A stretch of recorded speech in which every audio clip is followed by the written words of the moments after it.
Welcome, Rhonda here with Foods 101. Today I'm showing you how to make this chocolate almond ice cream. Absolutely scrumptious.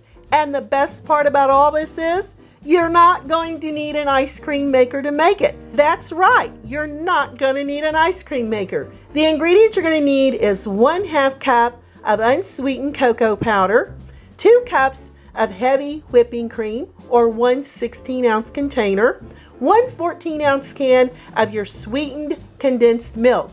Make sure you get sweetened condensed milk. You'll be able to find this in the baking section of your supermarket.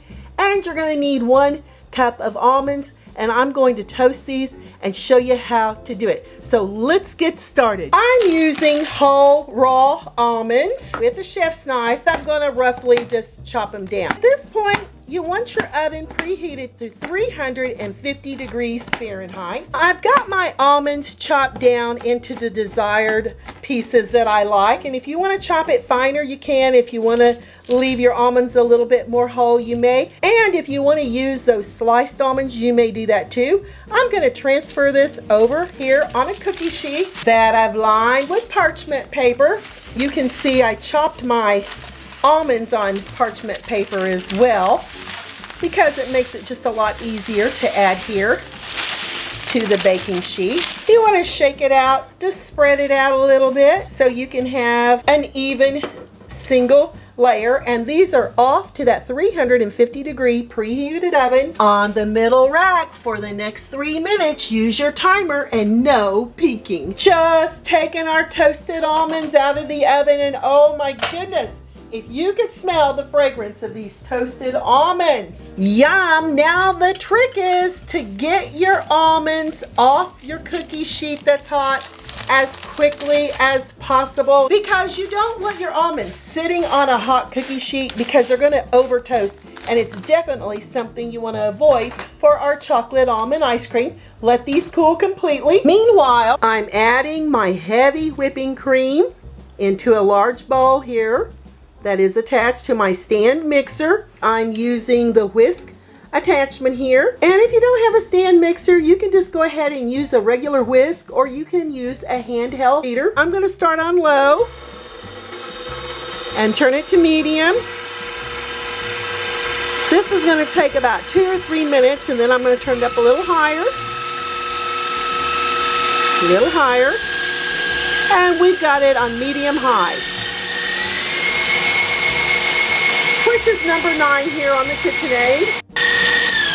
All right, after about a minute, you see how your whipping cream is starting to thicken up. That's what you're looking for. We're going to go to medium speed, and we're going to whisk for another 2 minutes, which is number 4 on your stand mixer. Now that you're getting your whipping cream looking like this, look how thick that is. And look how hardy it is. It'll stick right there on your spatula. It's ready for the rest of its ingredients.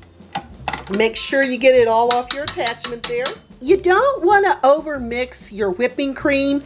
If you do, you're going to end up with butter on your hands. That heavy whipping cream is a high fat cream, so if you whip it too much, it's going to turn to butter. So be very careful not to over mix it. Add in that sweetened condensed milk. All right, we'll get it all out of that can. Fold this in with our whipping cream about halfway, and now we're going to add all that cocoa powder, and that was a lovely little whiff of cocoa. Start folding in these 3 ingredients until you can no longer see cocoa streaks or whipping cream streaks here in your ice cream. So you just want to keep folding it. I've got that cocoa and that sweetened condensed milk blended very well into our whipping cream. Oh yes, and if you could smell how yummy this is, add those toasted almonds, and again we're going to fold the almonds in. Oh, this is going to be so delicious. I am a fan favorite with any ice cream that has any kind of nut. Oh my yums. If you want to leave out the almonds or leave out the nuts altogether, you may. And then you're just going to have chocolate ice cream. I'm going to add my ice cream into a 1-quart serving dish. And we're going to add all of our chocolate almond ice cream here into that container. Oh my gosh, it's going to be so yummy. Cover until it's airtight because we don't want anything to crystallize here on top of our chocolate almond ice cream. Seal it well, and this is off to the freezer for the next 6 hours or overnight. Here's that chocolate almond ice cream, and I've had it in the freezer overnight. And as a matter of fact, I dug in just to see what it was going to be like when it was sitting in there for about 4 hours, but I like it a little bit more firm, so I left it in overnight. Let's go in and see what it's like. I'm using this ice cream scooper that my son brought me back from Alaska when he was up there fishing for halibut. And oh my God, that halibut was so good. But hey, we got to get back to this chocolate almond ice cream. Looky there. Oh, look at those almonds in it. And looky here. Oh yeah, I have a feeling it's gonna be scrumptious. So here we go. Got a little almond here in that chocolate. Wow.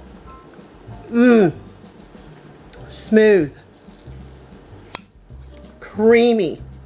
Tastes just like chocolate ice cream with those crunchy toasted almonds. Wow. This is my all-time favorite chocolate almond ice cream. And the great thing about it is, you know all the ingredients you put into it. Delicious. I'm Deronda with Foods 101. And looky there. Oh yeah, you can make scoops, you can spoon it out, you can do whatever you want to do. You can just eat it right here from this 1-quart container. Give me thumbs up, leave me a comment, hit that notification bell to be the first to get my new YouTube food videos. Thanks a million for watching, you all. Stay safe, and I'll catch you lovely people later.